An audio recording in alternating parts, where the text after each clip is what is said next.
escuchar la palabra de Dios, reunidos como cada día domingo, como lo decimos siempre, que estamos aquí reunidos para adorarle a nuestro Dios. Y bueno, venir aquí, tener este espacio, este momento juntos, adorando a Dios de diferentes maneras, nos permite tener oportunidades variadas para poder exponer nuestro corazón, nuestra vida al Señor.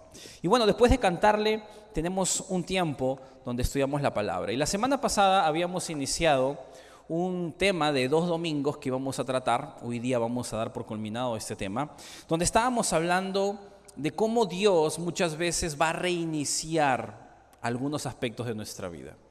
Y es importante que muchas veces nosotros entendamos por qué Dios hace estas cosas en nosotros. La semana pasada estuvimos hablando de este tema y estuvimos explicando algunas cosas más concretas de cómo Dios realmente trabaja en nuestra vida y de muchas formas Él ha comprometido su amor, su gracia con nosotros para volver a llevar nuestro corazón a sus propósitos. Cuando nosotros no conocemos a Jesús, no tenemos una relación con Él, son muchas las cosas que de alguna u otra forma nos traen tropiezos para nuestra propia vida. Prácticamente es justamente esto lo que nos permite acercarnos a Dios y darnos cuenta de que necesitamos la presencia de Dios en nuestra vida. Y si nosotros no fuéramos lo suficientemente malvados, buscaríamos a Dios, pero en realidad nadie busca a Dios, dice la palabra. Dios nos sale al encuentro. Y cuando nosotros encontramos en Dios una relación, Dios comienza a formar la imagen de Jesús en nuestras vidas. Y nosotros muchas veces estamos dispuestos, pero hay momentos, espacios, donde muchas veces nosotros decimos: Dios, en esta área no te metas mucho, no me siento muy cómodo, no estoy muy dispuesto a hacer el trabajo que me toca. Y a veces hay momentos en los que no estamos muy cómodos cuando Dios quiere reconfigurar algunas áreas de nuestra vida. Y eso nos lleva a cuestionarnos muchas veces delante de Dios. Y Dios sabe muy bien en qué momento nosotros le ponemos stop, en qué momento nosotros dejamos que Dios comience a moverse en nuestra vida y en qué momento nosotros estamos permitiendo que Él pueda hacer los ajustes. Cuando estas cosas suceden, Dios tiene un compromiso serio con nosotros y va a hacer su obra a pesar de nosotros. Una de las cosas que aprendimos cuando leímos en la semana pasada el libro de Ageo, que por cierto, hoy día vamos a volver a leerlo en el capítulo 2, así que te pido que por favor vayas abriendo tu Biblia en Ageo capítulo 2, para que en medio de ese tiempo la historia de Israel se desarrolle. Habían pasado algunas cosas ya puntualmente. Y el ejemplo de Israel para nosotros es muy específico, sobre todo en esta parte de su historia, porque nosotros podemos ver a un pueblo que ha sido rebelde a Dios, que no ha escuchado el consejo en el momento debido, y Dios ha tenido que venir y apretar el botón de reinicio. Dios ha tenido que venir y traer disciplina a sus vidas y organizar nuevamente las cosas, porque en el momento que debieron escuchar el consejo, no escucharon. Y las consecuencias comenzaron a notarse, eran evidentes, tan evidentes que son públicas hasta ahora. Y cuando nosotros vemos la historia de Israel podemos encontrar algunas riquezas para nosotros. Leímos todo el capítulo 1 y lo que había sucedido en aquel entonces, para ponernos nuevamente en contexto, es que Dios había elegido a Israel para que sea la cuna de la capital del mundo. Ellos debían abiertamente dar a conocer la palabra de Dios. Ellos debían de una forma puntual exaltar la ley de Dios y la honra a Dios. Dios había levantado un lugar que era el templo para que Él sea adorado. Había levantado no solamente reyes ya en Israel, sino que había elegido a Salomón para que se le levante un lugar específico donde Él sea adorado, el templo de Dios. Algunos le llamaron el templo de Salomón porque fue él el que promovió la construcción de este templo. Y en este lugar, la forma en la que se elevaba la adoración era hermosa, era grande, era adornado con oro, estaba hecho de una forma muy especial y Dios había dado directrices para que esto se haga. De tal manera que cuando se hizo este templo tenía toda una gloria, una imagen hermosa, y Dios había mandado su presencia. El arca del pacto estaba dentro del templo y Dios había puesto una nube clara que era la presencia de Dios en este lugar. Todo Israel tenía temor a Dios estando en ese lugar y Dios era honrado en ese lugar. El detalle es que Israel al mismo tiempo que honraba a Dios, adoró ídolos. Al mismo tiempo que consideró algunos principios de obediencia a Dios, consideró mezclarse con otros pueblos y comenzó a adorar a otros dioses. Y esto fue lo que trajo el desencadenamiento de la disciplina de Dios por medio de los asirios y los babilónicos, que van a llegar a Israel y van a arrasar con el pueblo, van a destruir las ciudades, van a sitiar Jerusalén, y cuando llegan al templo lo van a derribar por completo, lo van a destruir. Los utensilios de oro del templo van a ser llevados y puestos en los templos paganos para dioses ajenos. La deshonra de Dios y de Israel se había vuelto visible ante muchos. Por 500 años y más se habían levantado profetas advirtiéndole al pueblo que esto iba a suceder si ellos no se arrepentían, se volvían a Dios y ponían a Dios en primer lugar, pero no escucharon. Pero Dios es tan fiel y tan bueno que en medio de todas estas cosas Dios había hecho la promesa de que Él vendría y traería nuevamente a su pueblo a este lugar y restituiría la adoración. Traería nuevamente a este pueblo, y Dios va a levantar a Zorobabel y va a levantar al profeta Josué, en este caso, mejor dicho, al sacerdote Josué, que en este caso va a ser el sumo sacerdote, y van a juntos llevar al pueblo nuevamente la tierra por un decreto que el rey persa en aquel entonces les va a dar, y les va a dar no solamente la oportunidad de hacer el trabajo, sino también les va a dar recursos para hacerlo. Y cuando eso se da, ellos inician la construcción y se puede volver a ver un nuevo amanecer en la historia de Israel, un nuevo espacio. El problema es que Satanás no estaba cómodo con esto. Y una de las grandes verdades, y es que cuando el pueblo de Dios es retado a hacer la voluntad de Dios, siempre va a haber oposición. Y en este escenario hubo oposición abierta. Hubieron algunas cosas que van a suceder en aquel entonces, como que el pueblo que se había quedado ahí, que se había mezclado con los pueblos paganos de quienes vendrían los samaritanos, era un pueblo que quiso construir el templo con el pueblo de Israel, y ellos, con el afán de no mezclarse, les dijeron que no. Abiertamente Dios no les dijo que esto sucediera, pero lo que va a suceder en este espacio es que ellos se van a negar a construir con este pueblo. Y este pueblo les va a buscar oponerse y los va a amedrentar.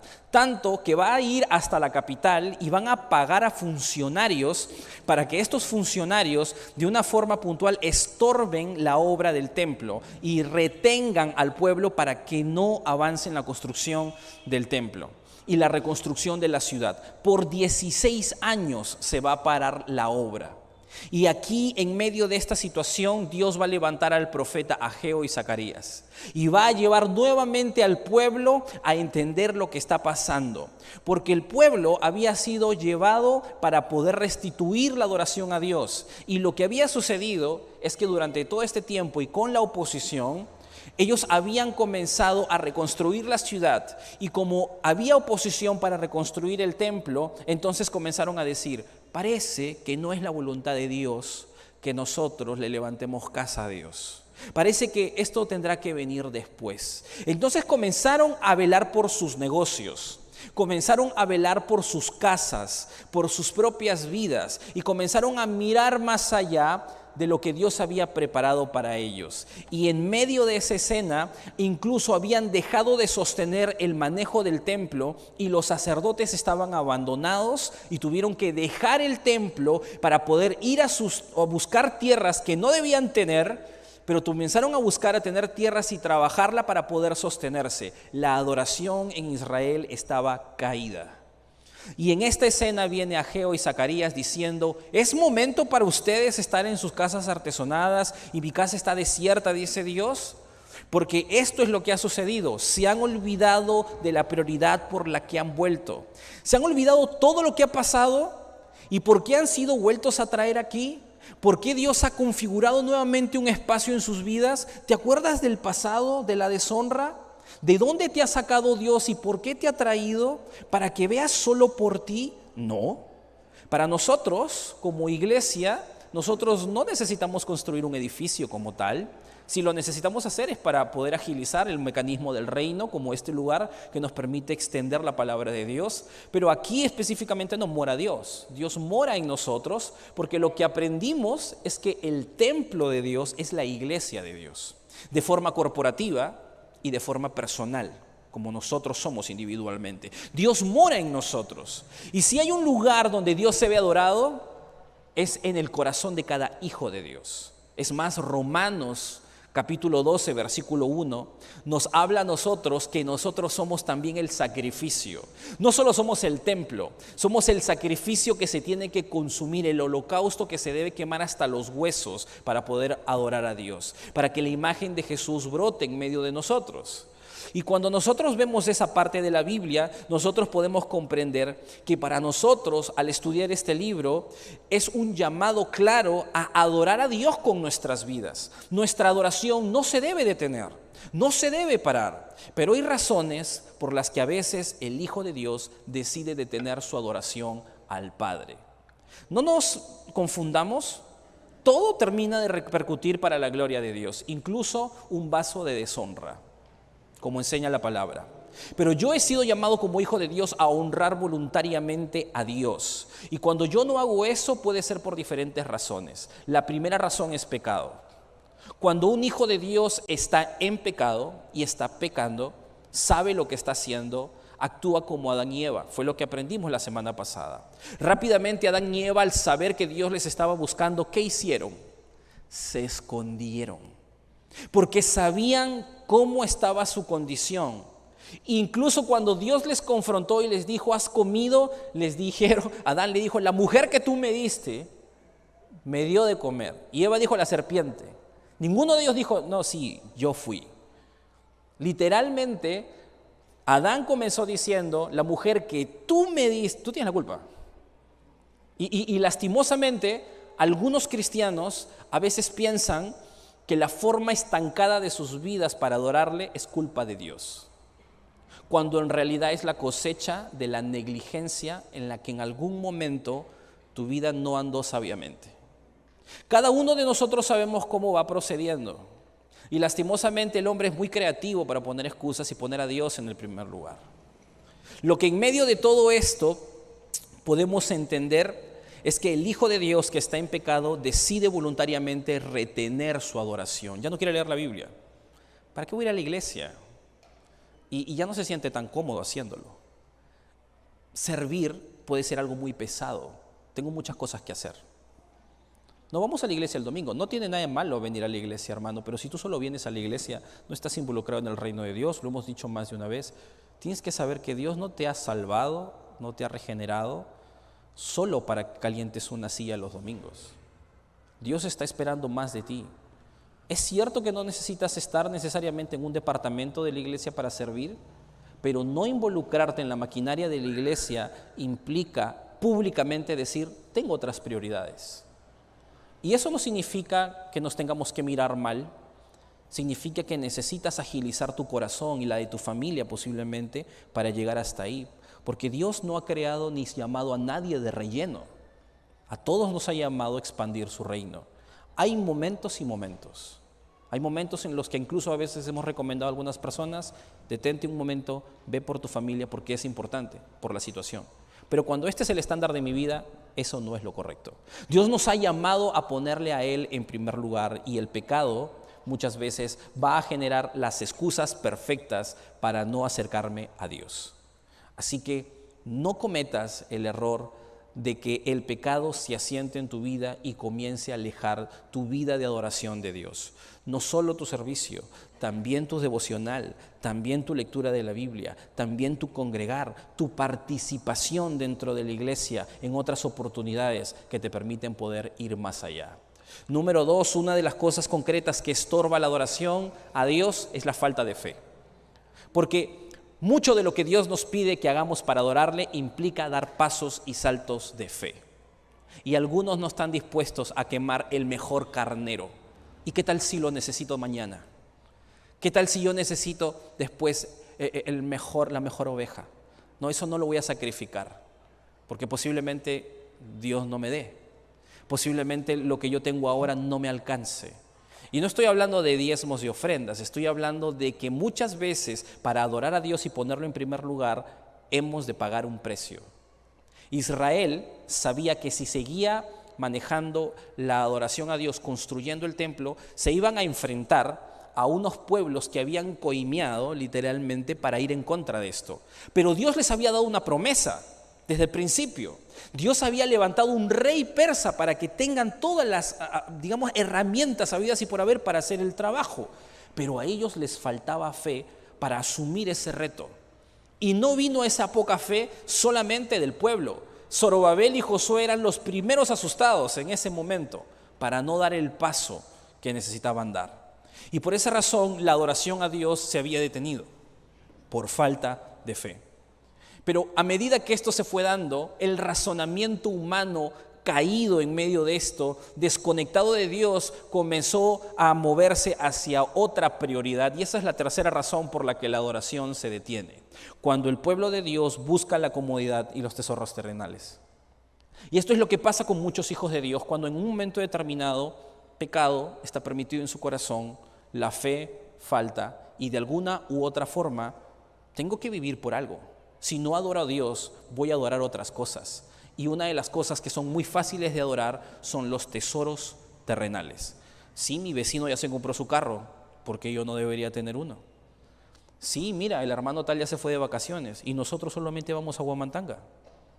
¿Qué más? ¿No? Y hay presión. Y algunos, mira, sí, tu hijo está en un buen colegio, término medio, pero debería estar en uno mejor. Y a veces los hijos incluso, papá, no me gusta esa ropa, quiero una mejor, y tú quieres lo mejor por tus hijos, pero de pronto no hay, y hay demanda. Los varones saben la presión que eso significa, y las madres que mantienen sus hogares también. Y en medio de la vida en general, hay una presión para vivir más cómodo. Peor con Instagram. Todos quieren tener una vida instagramiable, ¿no? Que te vende una imagen que no es real. Algunas personas están en un momento en la calle paseando y se están tomando una foto como si estuvieran en el mejor de los lugares. Y algunas de esas personas tú las sigues por redes. Y algunos dicen, yo como quisiera vivir como él. Él solo se ha tomado una foto. Y solo te está tomando una foto de esa parte bonita de su vida. Pero esa no es toda su vida. Y algunos quieren vivir de esa manera. La gran verdad del Hijo de Dios cuando vive de esa forma es que se ha desenfocado. Y Dios no está siendo adorado, sino cualquier otra cosa está siendo adorada. Cuando Ageo es traído, Zacarías es traído, Dios va a usar a ellos para mover los cimientos de Israel y decirles en quién y por quién están viviendo.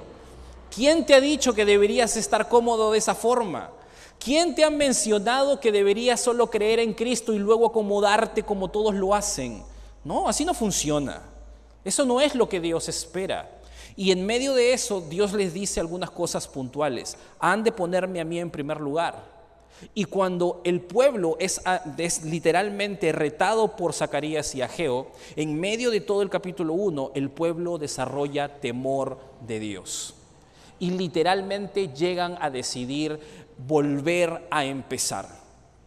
Ellos cuando desarrollan temor de Dios, dice el texto, Dios manda un nuevo mensaje por Ageo diciéndole Dios al pueblo, yo estoy con ustedes.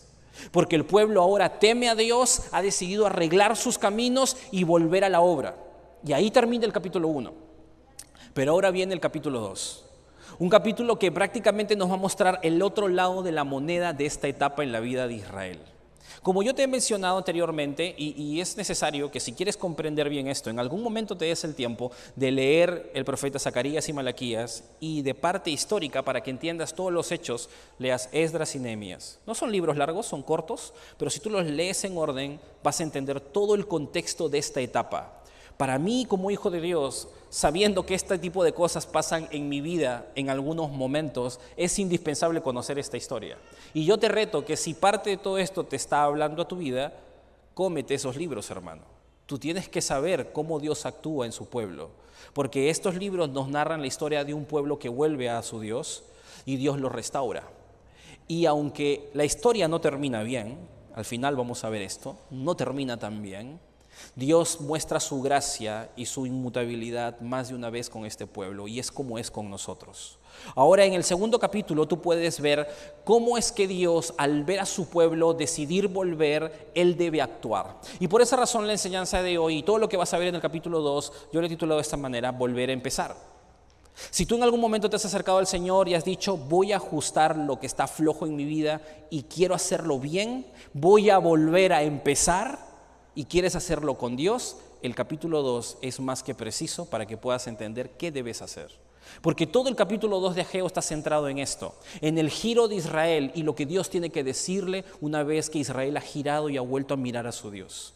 Si tú lees conmigo el versículo 1, dice Ageo capítulo 2, versículo 1: en el mes séptimo, a los 21 días del mes, vino palabra de Jehová por medio del profeta Ageo diciendo: habla ahora a Zorobabel, hijo de Salatiel, gobernador de Judá, y a Josué, hijo de Josadac, sumo sacerdote, y al resto del pueblo, diciendo: ¿quién ha quedado entre vosotros que haya visto esta casa en su gloria primera? ¿Y cómo la veis ahora?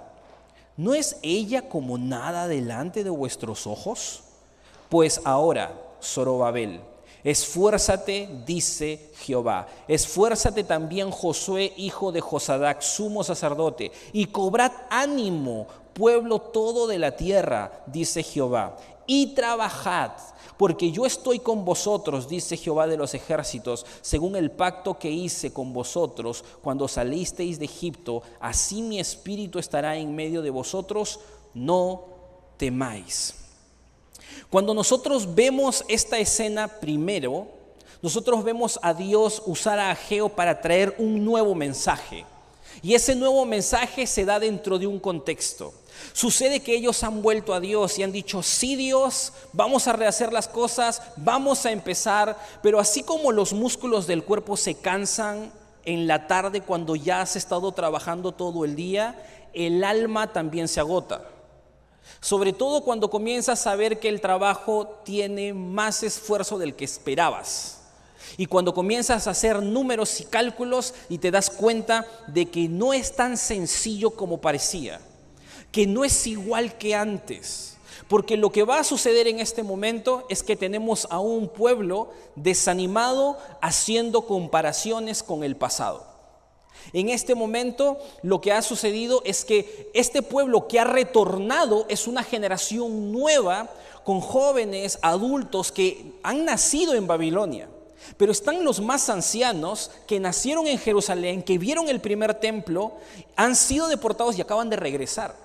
Y estos más ancianos, mientras que algunos están viendo cómo la obra se está haciendo, los ancianos están tristes y acongojados porque se dan cuenta que la gloria primera de este templo no es la misma que la que ahora se está levantando. Ellos saben que la bonanza, la riqueza que había en la época de Salomón cuando se construyó el templo no es la misma de ahora. Ellos son conscientes que el arca del pacto está perdida porque se perdió. Ya para este momento no estaba. Y la gloria de Dios, la nube que cubría el templo, ya no estaba. El momento era otro. La situación no era igual. Y curiosamente esto no pasa desapercibido para Dios y Dios intencionalmente lo maneja así. Dios va a decir más adelante, dentro de un momento lo vamos a ver, que Él va a reestructurar las cosas, pero no empiezan las cosas así. Y sucede que nosotros cuando nos acercamos a Dios y queremos volver a empezar, muchas veces nos encontramos en la misma situación. Porque Dios permite muchas veces que después de la disciplina, después del reinicio, después del golpe, las cosas a veces no son igual que antes. Algunos privilegios se pierden, algunas oportunidades se cierran y ya no se vuelven a abrir. Algunas cosas no son igual que antes. Y uno puede de pronto decir, me estoy esforzando, pero ya no va a ser lo mismo. Y es muy fácil desanimarse en esos momentos porque en realidad uno comienza a sacar cálculo pensando que lo que vendrá ahora no es lo mismo que antes y que abiertamente, posiblemente esta nueva oportunidad me mantenga infeliz toda la vida. No lo sabemos, pero el corazón humano muchas veces se desanima de esa forma. Y cuando nosotros vemos al pueblo de Dios aquí, nosotros podemos ver cómo Dios permite esta situación y a veces Dios literalmente va a permitir que ciertas cosas no estén igual que antes para formar algunas cualidades en nuestra vida de manera específica. Intencionalmente con el Señor más de una vez podemos nosotros volver a iniciar y a veces darnos cuenta que las cosas no son iguales y Dios lo hace intencionalmente porque sabe que hay cosas que tenemos que aprender. Cada caso es diferente, yo no puedo decir que siempre es así, pero lo que sí te puedo asegurar es que habrán momentos en los que tú volverás a empezar y habrás perdido oportunidades y eso no debe desanimar. Lo más fácil es que el corazón de alguna otra manera y la mente te redargullan y de alguna otra forma te hagan confundir y te hagan flaquear y la fe no debe faltar. Pero esto sucede porque usualmente en esos momentos estamos sin coraza. ¿A qué me refiero con eso? Mira, si tú vas a un libro del Nuevo Testamento en Efesios, sin perder esta cita por favor, vamos a Efesios capítulo 6, versículo 13. Mira lo que dice. En Efesios capítulo 6, versículo 13, dice lo siguiente. Por tanto, tomad toda la armadura de Dios para que podáis resistir en el día malo. Y habiendo acabado todo, estar firmes. Estad pues firmes, ceñidos vuestros lomos con la verdad y vestidos con la coraza de justicia. En este momento, cuando hemos leído la historia de Israel, Dios le está diciendo a este pueblo, esfuérzate y da lo mejor de ti, cobra ánimo para hacer la obra. Pero es difícil porque en el momento en el que ellos se encuentran, están como un pueblo sin coraza. Pablo va a hablar en Efesios de que como hijos de Dios, los que tenemos una relación con Dios, podemos tomar toda la armadura de Dios para que en el momento de la prueba, en el momento difícil, nosotros estemos firmes en el Señor. Y curiosamente todo el capítulo 6 trata acerca de la armadura de Dios y Pablo comienza a hablar de cómo de una manera pictórica nosotros tenemos algunas verdades que Dios nos deja en su palabra como herramientas para protegernos. Y él comienza diciendo algo así, ¿has visto al soldado romano? El soldado romano tiene una armadura especial, tiene una vestimenta especial. Por ejemplo, el soldado romano utilizaba dentro de su ropa o en su vestimenta, en su armadura, dentro de ella utilizaba un ropaje que era como una pequeña túnica corta que llegaba un poco por encima de la rodilla. En alguna de las películas antiguas tú las habrás visto, era una túnica de yute prácticamente y era de color blanco o crema y lo que hacían los romanos era estar con esta ropa todo el tiempo. De tal manera que en el momento en que los llamaban a la batalla a vestirse, ellos se quitaban la parte de arriba de la túnica, se levantaban la parte de abajo y formaban como una truza y con un cinturón de cuero lo amarraban para atar todos los cabos sueltos, a los que le llamaban lomos. Por eso el texto dice en el versículo de Efesios, dice ahí en el versículo 14, estad pues firmes, ceñidos vuestros lomos con la verdad. Comienza diciendo, mira, el Hijo de Dios antes de entrar a la batalla, antes de entrar a momentos difíciles, tiene que ponerse el cinturón de la veracidad, de ser transparente, de no ser hipócrita, de no fingir delante de otros, de decidir vivir transparentemente su adoración a Dios delante de los demás.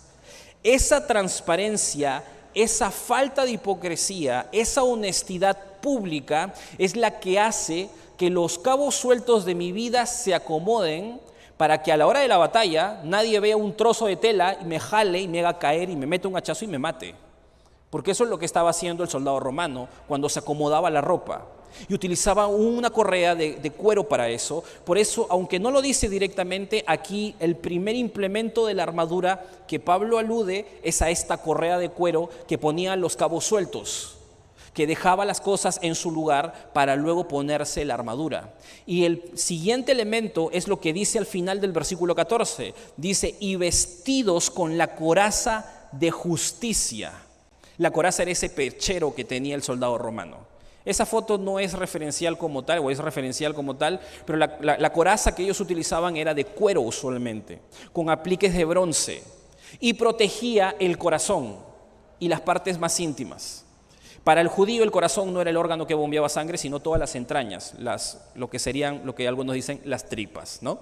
Toda esta sección, los órganos vitales. Y en este punto, lo que el autor, que es Pablo, va a decir: ponte la coraza de justicia.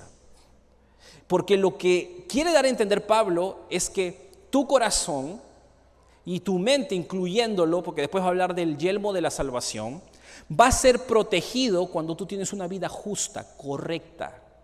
Si tú estás andando íntegramente como Job, él podía tener la confianza de que Jehová dio, Jehová quitó, sea el nombre de Jehová bendito. Yo no he hecho nada para que Dios me discipline, y si Dios me está quitando esto es porque Él tiene la autoridad para hacerlo. Pero yo no voy a renegar de mi Dios, ni dudar de su control, ni de su favor hacia mí, porque Él está viviendo íntegramente. El Hijo de Dios que está viviendo correctamente tiene un corazón, tiene una mente protegida por las verdades que Él está viviendo. El problema es que Israel no había andado bien.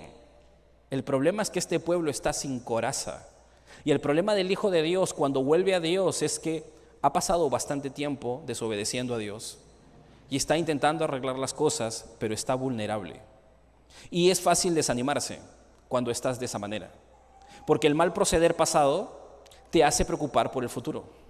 Y en la realidad de las cosas que están pasando es muy fácil que la conciencia venga y diga: posiblemente este trabajo no salga porque no he obedecido a Dios.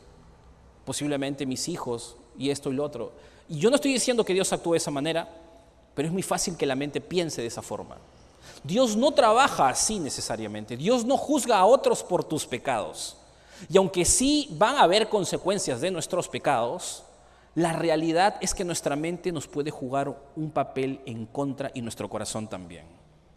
Dios sabe eso de su pueblo y por esa razón lo primero que va a decir es: ¿has visto la gloria de este templo con el anterior? Sí, no se compara en nada y definitivamente las cosas no son iguales. Hay consecuencias. No pensaste que iba a ser sencillo, pero yo estoy con ustedes. Recobren ánimo y esfuércense. No dejen que el desánimo los estorbe y vuelvan a lo mismo. No permitas necesariamente que porque no calculas igual que antes, no hagas el ajuste que tienes que hacer. Y en medio de esas palabras tú tienes a un Dios que va a mostrar su gracia, su favor y su poder. Porque Dios prometió literalmente que iba a volver a usar esta casa. Si vuelves a Ageo, en el versículo 6 dice: porque así dice Jehová de los ejércitos, de aquí a poco yo haré temblar los cielos y la tierra, y el mar y la tierra seca, y haré temblar a todas las naciones, y vendrá el deseado de todas las naciones, y llenaré de gloria esta casa, ha dicho Jehová de los ejércitos. Mía es la plata y mío es el oro, dice Jehová de los ejércitos. La gloria postrera de esta casa será mayor que la primera, ha dicho Jehová de los ejércitos, y daré paz en este lugar, dice Jehová de los ejércitos. Mira, lo que Dios le dice a Israel en este momento es: posiblemente para ustedes en este momento ven un templo que se está construyendo y no tiene igual la misma imagen, pero tú no sabes todo lo que falta aún hacer. Tú no conoces los propósitos que vendrán. ¿Sabes? Israel no sabía que este templo que estaba construyendo unos años después iba a ser destruido. Luego los romanos lo iban a volver a construir y lo iban a volver a destruir. Y en este momento el templo está destruido, pero la Biblia dice que lo va a volver a reconstruir y que detrás de que esa reconstrucción se dé, cuando venga Jesús, ahí va a traer orden al paz mundial y literalmente va a reinar sobre la tierra. Nosotros no sabemos en qué momento eso se va a dar, es una profecía y prontamente. En estos momentos Israel tiene los planos para reconstruir el templo. Si no lo reconstruye es porque hay una mezquita grande y es todo un tema político ahí con los palestinos, pero cuando esto se solucione y el templo se vuelva a armar, Jesús vendrá y esto que está aquí se hará evidente. El pueblo no sabía estas cosas. Dios le tiene que decir: yo no he detenido mi plan con ustedes, yo tengo todavía planes con ustedes. Sí se equivocaron, sí hay consecuencias, sí no es lo mismo, pero la carrera continúa y no debes parar. Toma ánimo y esfuérzate, Zorobabel y Josué, y haz el trabajo, y el pueblo toma ánimo. No es un ánimo positivo, vacío, que de pronto dice: no, sí puedo, sí puedo, sí puedo. No, es una confianza en la gracia y la fidelidad de Dios. Porque a pesar de haber fallado, porque a pesar de cometer un error, la gracia de Dios venía una vez más sobre ellos y ellos podían tomar esta gracia y continuar. Hay una escena antes de todo este punto en donde Dios habla con Abraham y le muestra esto de una forma muy clara. En la antigüedad, en la época de Abraham, cuando se hacía un contrato, no llamaban a la SUNARP, ni a la SUNAT, ni a alguna entidad, porque no existía. Lo que hacía la gente es atraer animales y los partían por la mitad y hacían un surco y dejaban que la sangre cayera por ese surco. Y cuando hacían el contrato, después de cortar eso, ambos tomaban sus manos con sangre y caminaban estas dos personas por ese surco de sangre. Y lo que simbolizaba esto era que si uno de los dos rompía ese pacto, ese acuerdo, el otro tenía la potestad de tomar a ese hombre y partirlo en la mitad y como ese mismo animal terminar cortado en la mitad. Era un pacto de sangre. Si tú lees Génesis 15, no te pido que lo busques, pero te vas a dar cuenta que Dios le va a decir a Abraham, ven y junta animales, pártelos en la mitad y espérame. Él va a cortar los animales, lo va a dejar ahí y Abraham se queda mirando, esperando que Dios aparezca. Lo que él tenía en la cabeza era, bueno, ¿en qué momento Dios tomará forma humana?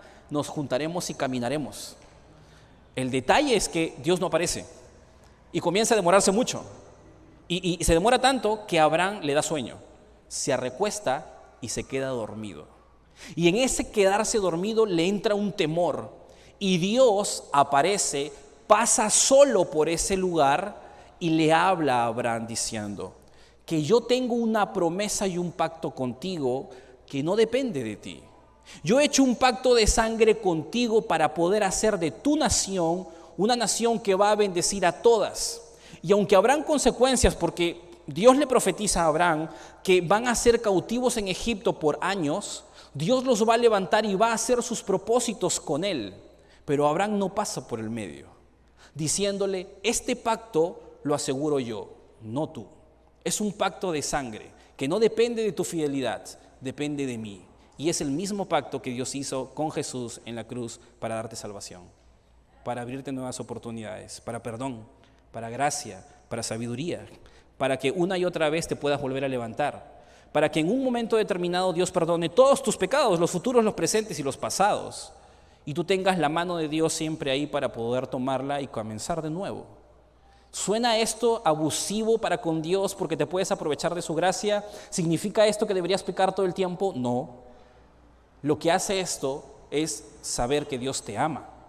Y a pesar de que todas las cosas que tú puedes hacer, Él siempre estará ahí con gracia abriéndote esa oportunidad. ¿Te imaginas lo que tienes en tus manos? Tienes al Dios del universo con una mano extendida, mientras que otros no le conocen. Y algunos de ellos nunca le van a conocer. Y Dios te eligió a ti para que tengas esa gracia. Si esto no es suficiente para honrarle, ¿qué cosa más queremos? Esta escena es más que puntual para entender que Dios es fiel y su gracia es nueva. Y sabiendo esto, Dios le va a decir a Israel, toma ánimo y esfuérzate, adórame, ponme en medio y haz el trabajo que tienes que hacer. Pero Dios tiene algo más que decir porque sabe que no es suficiente con hacer lo correcto, necesitamos el corazón correcto.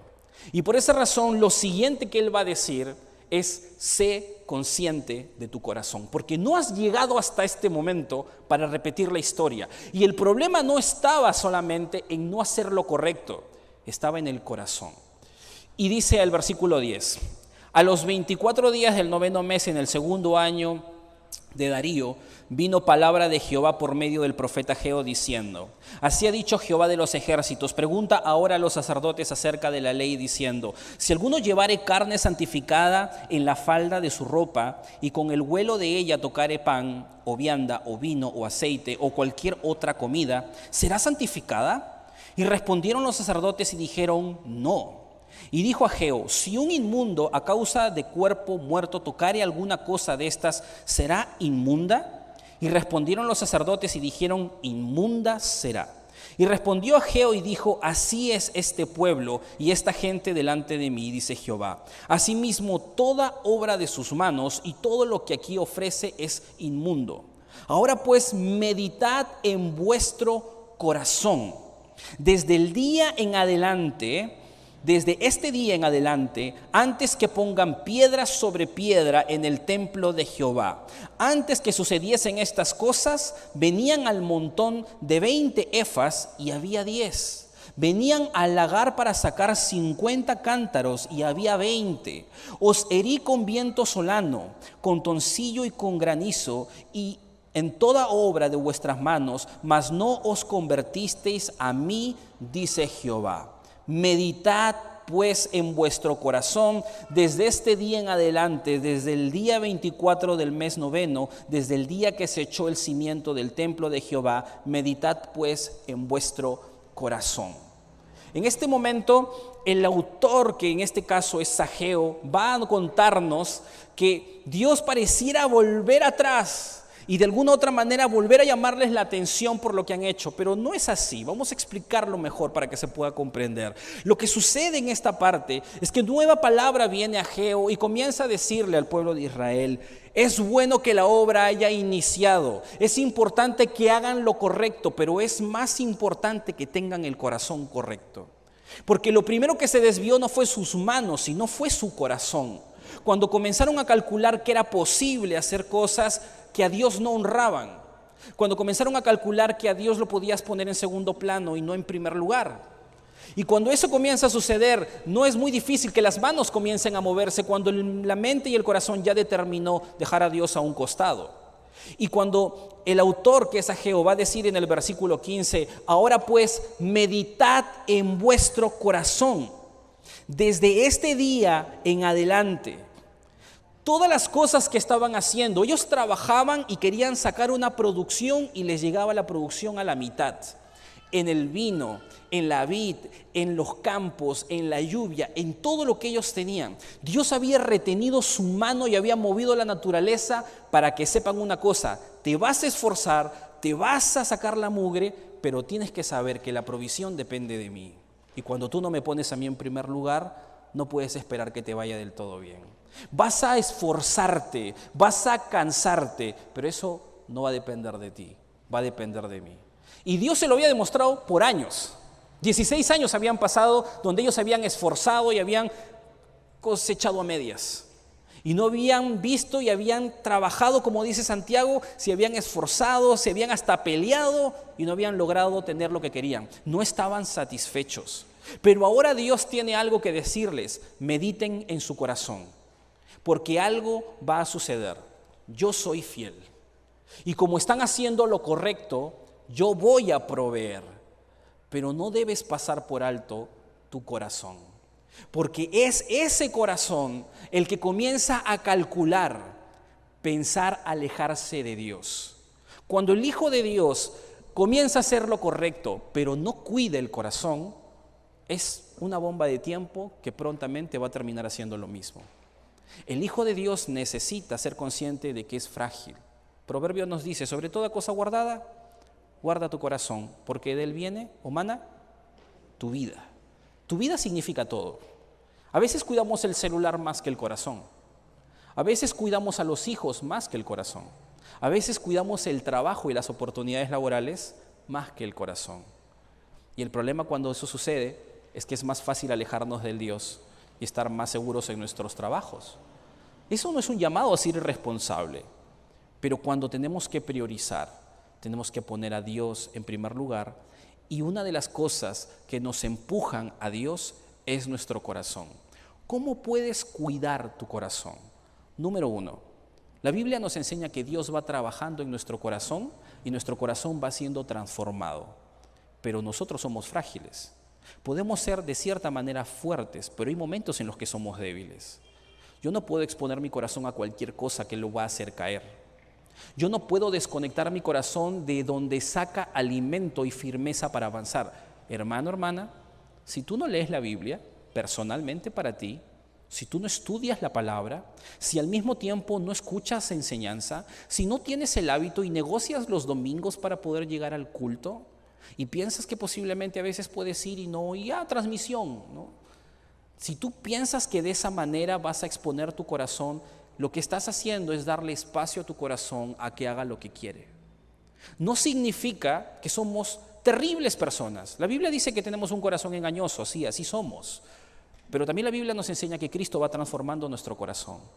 Una persona que no conoce a Cristo, su corazón está totalmente descarriado. Y aunque algunos son más morales que otros, el poder de transformación todavía no ha iniciado en ellos. En el Hijo de Dios sí, pero eso no significa que porque tú tienes cierta madurez o porque tú tienes cierto conocimiento, porque tú has aprendido ciertas cosas, puedas confiar en tu corazón. Tú no puedes darle espacio a tu carne. Tú necesitas ser alguien espiritual. El carnal no es alguien que hace pecados vergonzosos, lo dijimos la semana pasada. El carnal es todo aquel que no confía en el Espíritu Santo para su propia vida. Si tú no estás alimentando al Espíritu, si tú no estás cuidando tu corazón, tú eres un carnal. Suena un poco ofensivo y feo, porque algunos dicen, no, el carnal es el fornicario, el que engaña a su esposa, el que no diezma posiblemente, el que habla chismoserías. Sí, claro que de hecho ese es un carnal, porque está mostrando su carne, pero bíblicamente el carnal es el que depende de su carne. ¿O no has escuchado a Pablo que no habla de pecados, pero habla de sus capacidades? En Filipenses capítulo 3, tú puedes ver que Pablo va a hablar de todo el conocimiento que él tenía, de todas las habilidades positivas que tenía, pero él decía, todas estas cosas las voy a dejar a un lado, no las voy a usar para depender de mi relación con Dios. Sí soy muy inteligente, puedo tener un título, puedo tener muchas capacidades, pero yo quiero conocer a Cristo a través del Espíritu Santo y lo que necesito es una relación personal con Él. Por eso, una vez más, hermano, Dios cuando nos dice que volvamos de nuevo, no podemos pasar por alto lo frágil que es nuestro corazón. Si nosotros queremos volver a empezar, hemos de ser conscientes que tenemos un corazón que se puede desviar. Y si no queremos volver al mismo lugar de antes, necesitamos poner límites claros para que nuestro corazón esté en el lugar que debe estar. Porque en medio de todo eso, no solamente Dios nos lleva a analizar nuestro corazón, a esforzarnos, sino también a una tercera cosa, a mirar la fidelidad de Dios, porque Dios es fiel. Ya hemos hablado un poco acerca de esto, pero la parte final nos deja este cierre. Dice lo siguiente en el versículo 19. ¿No está aún la simiente en el granero, ni la vid, ni la higuera, ni en el granado, ni el árbol de olivo ha florecido todavía? Mas desde este día os bendeciré. En una traducción más coloquial, la traducción al lenguaje actual, lo voy a leer aquí, yo lo tengo aquí. Dice lo siguiente como para que lo puedas entender. Escúchame como para que esta pequeña traducción lo puedas ver. Yo tengo el versículo 18 y 19. Dice así. Pero hoy, que es el 24 de Quisleu, ustedes han puesto los cimientos de mi templo. Presten mucha atención porque a partir de hoy todo será diferente. Ustedes todavía no tienen trigo en sus graneros, ni hay uvas en sus viñas, ni frutos en sus árboles. Pero a partir de hoy voy a bendecirlos. Esa es la promesa de Dios a su pueblo.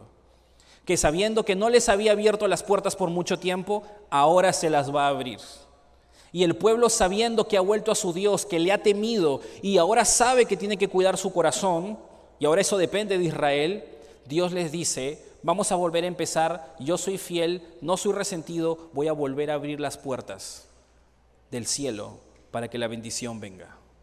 Y si eso fuera poco, lo que va a continuar diciendo Ageo tiene que ver aún más con la honra que Dios le va a restaurar. Versículo 20 dice, vino por segunda vez palabra de Jehová a Ageo a los 24 días del mismo mes, diciendo, o sea, una profecía que vino el mismo día que la anterior. Habla a Zorobabel, gobernador de Judá, diciendo, yo haré temblar los cielos y la tierra y trastornaré el trono de los reinos y destruiré la fuerza de los reinos de las naciones. Trastornaré los carros y los que en ellos suben y vendrán abajo los caballos y sus jinetes, cada cual por la espada de su hermano. En aquel día, dice Jehová de los ejércitos, te tomaré, oh Zorobabel, hijo de Salatiel, siervo mío, dice Jehová, y te pondré como anillo de sellar, porque yo te escogí, dice Jehová de los ejércitos. Mira, esta es una profecía que va a suceder históricamente años después y también va a suceder posteriormente, después de nuestros tiempos posiblemente. Cuando venga Cristo y ponga en orden a Israel y establezca nuevamente a su Mesías aquí en la tierra. Porque algunos no saben que Zorobabel es de la línea, del linaje de Jesús. Y cuando a él lo ponen como gobernador, lo que le están diciendo literalmente Dios a través de estas palabras es: Israel, no solamente te he perdonado, no solamente te he traído a tu tierra, no solamente estoy trabajando en tu corazón, sino que voy a restituir tu honor y voy a traer a mi Mesías otra vez nuevamente a este pueblo. Y tú eres el escogido para que de ese linaje venga Jesús. Israel acababa de recibir un paquete de gracia inmenso sobre sus cabezas. Y en este momento Dios les está diciendo: yo soy un Dios fiel. A pesar de que ustedes no lo sean, yo lo soy, y te he demostrado mi gracia y mi favor. Lo he prometido desde Abraham y lo voy a cumplir ahora y lo seguiré cumpliendo. Esta historia es hermosa porque vemos el amor de Dios sobre su pueblo, pero no termina bien. Yo no podría ser justo, como te dije anteriormente, la historia de Ageo no es la única historia que deberías leer. Si tú lees el libro de Esdras y Nehemías, te vas a dar cuenta que al final del capítulo de Nehemías, en el último capítulo, hay un capítulo donde Nehemías va a observar al pueblo y va a mirar a un pueblo que abiertamente está comenzando a hacer lo que Dios le dijo que haría, pero un corazón que comienza a deshonrar a Dios. Ellos comienzan a trabajar en el día de reposo, comienzan a descuidar su adoración en el templo, comienzan a obviar a los pobres y comienza a haber una desigualdad en el pueblo. En medio de eso, la gente comienza a poner mercados cerca de las murallas que se han reconstruido, y ahora lo que debería ser honra para Dios servía como una plataforma para engañar a personas. Y lo que sucede es que este pueblo de labios le honra, pero su corazón está lejos de mí, dice Ezequiel. Y Dios levanta al profeta Ezequiel, porque lo que sucede es que ellos hicieron todo lo que debían haber hecho, pero descuidaron su corazón, lo que hablamos hasta hace un momento. Dios le fue fiel, pero descuidaron su corazón. Y en medio de esta historia, ahí termina el Antiguo Testamento. Ellos desviando su corazón, haciendo lo correcto con hipocresía en sus corazones. Y en medio de ese tiempo van a nacer los fariseos, los saduceos, los esenios y diferentes sectas que van a, entre comillas, acercarse a Dios de su manera, pero el pueblo estaba como ovejas sin pastor. Y viene Juan el Bautista y luego viene Jesús. Ahí es donde encuentra Jesús a Israel, un pueblo que había sido disciplinado, que Dios lo había restaurado, que le había dado un nuevo momento, pero que en medio de todo eso, la situación se había salido de control porque su corazón estaba lejos de Dios y estaban perdidos y en incertidumbre. Dios es bueno y su plan lo va a llevar a cabo. Cuando Dios trabaja en nuestra vida, su gracia se manifiesta y Él extiende las manos. Pero hay una parte que nos toca a nosotros. Si nosotros queremos ver buenos momentos en el futuro, debemos ser dóciles a escuchar la palabra de Dios y su mensaje a nuestras vidas. Cuando Dios se acerca a nosotros y aprieta el botón de reinicio o ajusta las cosas en nuestra vida y está esperando que reaccionemos, no hagamos oídos sordos. No seamos como el caballo que ha de ser arriado con el cabestro. Y en medio de las cosas en su vida, como el mulo, tendrán que ser jalados. Seamos sensibles a Dios. Dios tiene el control de todo. De Dios depende nuestra provisión, nuestra salud, nuestra seguridad y nuestra vida. Entender esto es lo que puede llevar a la pérdida de privilegios o al remontar de oportunidades. Israel va a ser dejada a un lado por un tiempo y Dios va a levantar a la iglesia después de este tiempo. Más adelante en la tribulación, para cumplir sus propósitos, Dios va a utilizar a Israel, va a levantar a nuevos profetas y va a traer la tribulación. La Biblia nos enseña esto. Pero ahora y en este tiempo, la infidelidad de ellos llevó a que otro pueblo tome su lugar, la iglesia. Y en medio de este tiempo nosotros tenemos esa gracia porque en la soberanía de Dios la infidelidad de unos fue aprovechada por otros. No esperes que Dios te quite privilegios para entregárselo a otros. Cuando Dios nos trae disciplina a nuestra vida o gracia para poder corregir, lo mejor que podemos hacer es estar atento a su voluntad. Nosotros no vamos a ser apartados como pueblo, nuestra salvación está segura. Pero hay privilegios y oportunidades que ya no se van a abrir. Hay puertas que se cierran y el kairos de Dios en algunos momentos se detiene y nuevas se abrirán, pero algunas no vendrán. Así que eso depende de tu fidelidad en el momento en el que te encuentras. Ahí donde estás, vamos a inclinar nuestros rostros y dirigirnos a Dios en oración.